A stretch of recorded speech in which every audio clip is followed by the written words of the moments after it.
உங்களை குறித்து பலவிதமாய் சில மனிதர்கள் நினைத்திருக்கலாம்.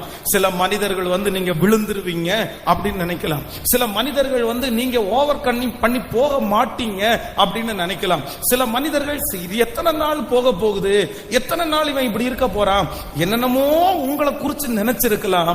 ஆனால் ஆண்டவர் வாக்கு கொடுக்கிறார், நான் மனிதனுடைய நினைவுகளை மாற்றுகிற கர்த்தர்.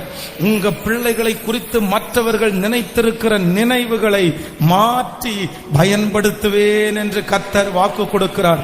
உங்கள் குடும்பத்தை குறித்து, உங்கள் வேலையை குறித்து, உங்கள் வருமானத்தை குறித்து, உங்களை குறித்து மனிதர்கள் நினைத்திருக்கிற நினைவுகளை நான் மாற்றுவேன் என்று கர்த்தர் வாக்கு கொடுக்கிறார்.